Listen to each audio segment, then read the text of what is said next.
సంయుక్త మీనన్ చేసిన ఒకే ఒక్క తప్పు ఫ్యాన్స్ లో ఆమెపై బ్యాడ్ ఇంప్రెషన్ క్రియేట్ చేసిందా? పద్ధతికి లంగా ఓని వేసినట్టుండే సంయుక్త అఖండ 2తో ఐటమ్ గర్ల్ గా ఎందుకు మారాల్సి వచ్చింది? కెరియర్ లో ఎప్పుడూ లేనిది ఆ స్కిన్ షో ఏంటి? పెర్ఫార్మెన్స్ కంటే గ్లామరే ముఖ్యం అనుకుందా? ఇంతకాలం కూడగట్టుకున్న పాజిటివ్ ఇమేజ్ ని ఎందుకు నెగటివ్ చేసుకుంటోంది? Have a look. Samyuktha Menon Malayalam నుంచి వచ్చిన అచ్చమైన తెలుగు అమ్మాయిలా ఇంతకాలం పద్ధతిగా కనిపించింది. నిత్య మీనన్, సాయి పల్లవిల స్కిన్ షోకు దూరంగా ఉండే సంయుక్త అఖండ 2లో జాజికాయ సాంగ్ లో అందాలు ఆరబోసి షాక్ ఇచ్చింది. ఐటమ్ గర్ల్ ను మించి రెచ్చిపోయి ఫ్యాన్స్ మైండ్ ని బ్లాక్ చేసేసింది. భీమ్లా నాయక్ తో టాలీవుడ్ కు పరిచయమైన సంయుక్త తొలి అడుగులోనే ఇంపార్టెంట్ రోల్ తో గుర్తింపు తెచ్చుకుంది. ఆ తర్వాత వరుస ఆఫర్స్ తో బిజీ కావడమే కాదు, ఈ అమ్మడు నటిస్తే సినిమా హిట్ అన్న పేరు తెచ్చుకుంది. సార్, బింబిసారా, విరూపాక్ష వంటి కంటిన్యూస్ హిట్స్ తో లక్కీ హీరోయిన్ అయిపోయింది సంయుక్త.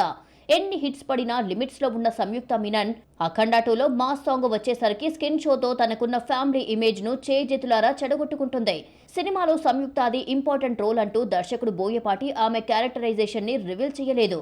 ఇంత ప్రాధాన్యం ఉన్న పాత్రను జాజికాయ సాంగ్ తో క్యారెక్టర్ వెయిట్ ను తగ్గించడమే కాదు, చీప్ గా చూపించారు. సంయుక్త మీనన్ ప్రస్తుతం 9 సినిమాల్లో నటిస్తోంది. అందులో 7 సినిమాలు పాన్ ఇండియా మూవీసే కావడం విశేషం. 2026 అంతా ఈ అమ్మడిదే. హిందీ మూవీ మహారాగిణితో పాటు పూరి జగన్నాథ్, విజయ్ సేతుపతి సినిమా, నిఖిల్ స్వయంభూ, శర్వానంద్, నారీ నారీ నడుమ మురారితో పాటు మలయాళంలో రామ్, తమిళంలో బెంజ్ మూవీస్ చేస్తోంది. కెరియర్ ఇంతలా దూసుకుపోతుంటే జాజికాయ సాంగ్ తో ఈ అమ్మడి ఫ్యామిలీ ఇమేజ్ కు గంటి కొట్టింది. ఎన్నేళ్లుగా సంపాదించుకున్న క్లీన్ ఇమేజ్ ను జాజికాయ సాంగ్ కు తాకట్టు పెట్టేసినట్టయింది.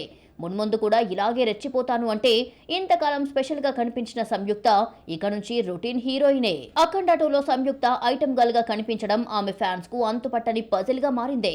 రెమ్యునరేషన్ కి కక్కుర్తి పడిందా? బాలకృష్ణతో ఛాన్స్ కదా అని తొందరపడిందా? కెరియర్ లో ఫస్ట్ టైం మాస్ సాంగ్ చేస్తున్నాం కదా అని రెచ్చిపోయిందా? ఏమైతేనేం కెరియర్ లో మచ్చ తెచ్చుకుంది. క్లాస్ హీరోయిన్ రేంజ్ నుంచి ఐటమ్ గర్ల్ స్టేజ్ కి పడిపోయింది. రీ రిలీజ్ సక్సెస్ లో చిరంజీవి వెనకబడిపోయారు. మెగాస్టార్ పాత సినిమాలు వస్తూనే ఉన్నా బాక్సాఫీస్ వద్ద చేతులెత్తేస్తున్నాయి. మెగాస్టార్ పాత సినిమాలను మెగా ఫ్యాన్సే ఎందుకు చూడడం లేదు? రీ రిలీజ్ రికార్డ్స్ అంటే మహేష్, పవన్ కళ్యాణ్ కే సొంతమా? మరి చిరంజీవి సత్తా చాటేదెప్పుడు?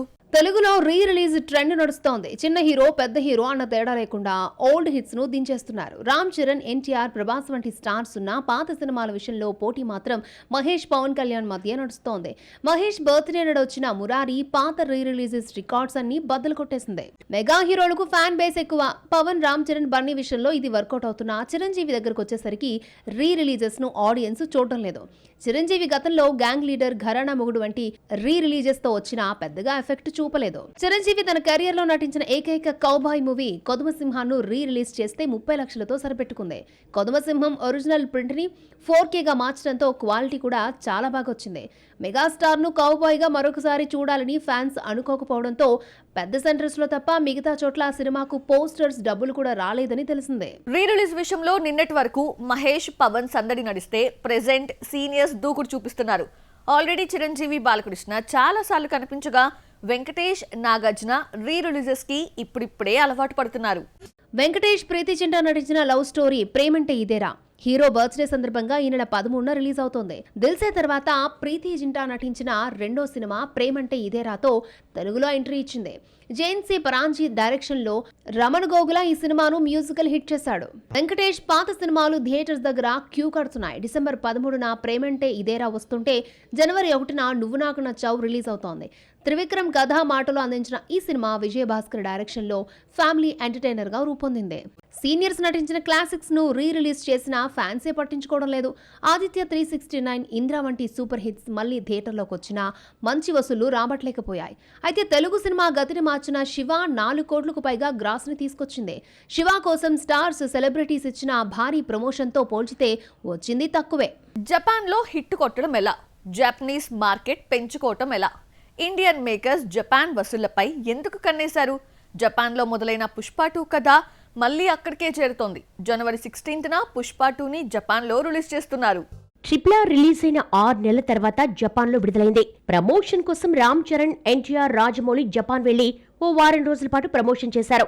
RRR జపాన్ లో 20 కోట్లు కలెక్ట్ చేసి ఎక్కువ వసూళ్లు సాధించిన ఇండియన్ మూవీగా కొత్త రికార్డు క్రియేట్ చేసింది. దీంతో ఇండియన్ మూవీ మేకర్స్ కన్ను జపాన్ పై పడింది. పుష్ప 2 కథ జపాన్ లో మొదలవుతుంది. పార్ట్ 3లో పుష్ప జపాన్కి ఎందుకు వెళ్లాల్సి వచ్చిందో చెబుతాడు దర్శకుడు. ఇప్పుడు ఈ సినిమాను పుష్ప కుండ్రిన్ టైటిల్లో జపాన్లో రిలీజ్ చేస్తున్నట్టుగా మేకర్స్ పోస్టర్తో కన్ఫర్మ్ చేశారు. రజనీకాంత్, ప్రభాస్, రామ్ చరణ్ కు జపాన్లో మంచి ఫాలోయింగ్ ఉన్న ఎన్టీఆర్ అభిమానులు మాత్రం ప్రత్యేకం. ఓ జపాన్ అభిమాని ఎన్టీఆర్ తో తెలుగులో మాట్లాడటం షాక్ ఇచ్చింది. తారక్ మీద అభిమానంతో తెలుగు నేర్చుకుంది. దేవర ప్రమోషన్ కు తారక్ జపాన్ వెళ్తే జపనీస్ చూపించిన ఆదరణకు హీరో ఖుషి అవుతూ వీడియో షేర్ చేసుకున్నాడు. జపాన్లో తారక్ ఫ్యాన్స్ ఉన్నా దేవర జపనీస్ కు నచ్చలేదు. జపాన్ బ్యాక్ డ్రాప్ కథతో రూపొందిన ఓజీ కూడా జపాన్లో రిలీజ్ అయ్యే ఛాన్స్ ఉంది. ఇందులో పవన్ ఏకంగా జపనీస్ భాషలో సాంగ్ కూడా పాడాడు. పవన్ కు ప్రమోషన్ చేసే టైం లేకపోయినా సినిమా అయినా అక్కడ థియేటర్స్ లో రిలీజ్ అవుతుందేమో చూడాలి. మరి జపనీస్ మన హీరోల పాటలు రీల్ చేస్తున్నారు. అభిమానంలో మనోళ్ళని మించిపోయారు. అయితే మన తెలుగు సినిమాలను మాత్రం జపనీస్ ఆదరించడం లేదు. ఇక్కడ హిట్ అయిన సలార్, కేజీఎఫ్, దేవర, కల్కి జపనీస్ కు నచ్చలేదు. మరి పుష్ప 2 విషయంలో రిజల్ట్ ఎలా ఉంటుందో చూడాలి. మరి అదృష్టం ఉంటే ఎన్ని ఫ్లాపులు పడినా ఏమీ కాదా? డిజాస్టర్స్ ఇచ్చినా మరో ఛాన్స్ వస్తుందా? ఫ్లాప్ డైరెక్టర్ని నమ్మి రిస్క్ చేసే ప్రొడ్యూసర్ ఎవరు? కెరియర్ని పనంగా పెట్టి డేట్స్ ఇచ్చే హీరో ఎవరు? ఇంతకీ నిర్మాతలని నిలువునా ముంచి మరో భారీ సినిమాకు రెడీ అవుతున్న ఆ దర్శకుడు ఎవరు? గేమ్ చేంజర్ నుంచి శంకర్ ఇప్పట్లో కోలు అనుకుంటే నెక్స్ట్ మూవీని అనౌన్స్ చేసేసాడు. డిజాస్టర్ మీద డిజాస్టర్లో రోబో తర్వాత సరైన హిట్ ఇవ్వలేకపోయాడు శంకర్. విజయ్తో నాన్బన్, విక్రమ్తో ఐ, రజనీకాంత్తో 2.0, భారతీయుడు 2, గేమ్ చేంజర్. ఇన్ని వరుస ఫ్లాపుల తర్వాత కూడా ఇంతకాలం హీరోలు, నిర్మాతలు పిలిచి ఆఫర్ ఇచ్చారు. అయితే భారతీయుడు 2, గేమ్ చేంజర్ రిజల్ట్తో శంకర్ పేరెత్తితే ఆమడ దూరం పారిపోయే పరిస్థితి వచ్చింది. దిల్ రాజు చేసిన వ్యాఖ్యలతో శంకర్ పరువు పోయింది. ఇక ఫేడ్ అవుటే అనుకునే లోపు కొత్త సినిమా పోస్ట్ ప్రొడక్షన్ వర్క్ తో బిజీగా ఉన్నాడు శంకర్. శంకర్ హిట్ చూసి 15 ఏళ్లు దాటింది. సినిమా బడ్జెట్ ను డబుల్ చేసేసి నిర్మాతలను అప్పుల్లో ముంచేస్తాడు. ఇన్ని ఫ్లాపులు ఇచ్చినా శంకర్ ను నమ్మటమే హీరోలు, నిర్మాతలు చేసిన తప్పుగా చెప్తున్నారు సినీ విశ్లేషకులు. పొన్నియిన్ సెల్వన్ తో మణిరత్నం ఎలా అయితే ఫ్లాపుల నుంచి బయటపడ్డాడో సేమ్ టు సేమ్ అదే స్ట్రాటజీ ఫాలో అవుతూ నవలనే నమ్ముకున్నాడు శంకర్. ఆ మధ్య ఒక కార్యక్రమానికి ముఖ్య అతిథిగా హాజరైన శంకర్ తన ప్రాజెక్ట్ గురించి చెప్పడం తమిళనాట హాట్ టాపిక్ గా మారింది. 1,00,000 కాపీలు అమ్ముడైన నవల వేల్పారి ఆధారంగా సినిమా తీస్తున్నట్టు తెలిపాడు. ఒకప్పుడు తన డ్రీమ్ ప్రాజెక్ట్ రోబో కాగా ఇప్పుడు వేల్పూరిని కూడా భారీ బడ్జెట్తో తీయనున్నట్లు చెప్పాడు శంకర్. టెక్నికల్ గా హై స్టాండర్డ్స్ అవసరమన్నాడు. గేమ్ ఆఫ్ థ్రోన్స్ అవతార్కి ఉపయోగించిన టెక్నాలజీని పరిచయం చేస్తామని, ప్రపంచమంతా గుర్తిస్తుంది అని చెప్పుకొచ్చాడు శంకర్. గేమ్ చేంజర్ ను అనుకున్న బడ్జెట్ లో తీస్తే సినిమా రిజల్ట్ ఎలా ఉన్నా ఫెయిల్యూర్ అనేది ఉండేది కాదు. 150 కోట్లతో తీస్తానని చెప్పి దాదాపు 400 కోట్లు పెట్టించాడు. కేవలం పాటలకే 100 కోట్లు ఖర్చు చేశాడు. దీంతో కాస్ట్ ఫెయిల్యూర్ మూవీ అయిపోయింది. అయినా ఈ అనుభవాల నుంచి శంకర్ ఏం నేర్చుకోకుండా అంతకు మించి బడ్జెట్ పెడతాను అంటున్నాడు. ఇంత పెట్టి నిర్మాత ఎవరంటూ అతనిపై జాలిగా చూస్తోంది కోలీవుడ్. తమిళకు బాగా తెలిసిన వేల్పారి నవలను సినిమాగా తీయాలనుకున్నాడు. అయితే శంకర్ ని నమ్మి తీసే నిర్మాత ఎవరో బయటికి రావడం లేదు. శంకర్ గురించి తెలిసిన వాళ్ళెవరూ ఆ సాహసం చేయరు. ఈసారి శంకర్ కు హీరో దొరకడం కూడా కష్టమే. ప్రాజెక్ట్ ని మధ్యలో వదిలేసి వెళ్లిపోతాడు శంకర్. అపరిచితుడు హిందీ రీమేక్ ను రణ్వీర్ సింగ్ తో అనౌన్స్ చేస్తే అటకెక్కింది. భారతీయుడు 3 షూటింగ్ పూర్తయినా భారతీయుడు 2 దెబ్బకు 3వ పార్ట్ను గాలి కొదిలేశాడు. ఇది నా సినిమా కాదన్నట్టుగా బిహేవ్ చేశాడు.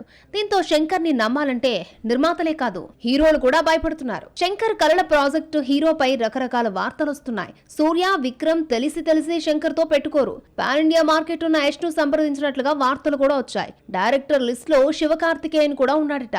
మరి శంకర్ చేతిలో బలైపోవాలని ఎవరికి రాసి పెట్టిందో చూడాలి మరి.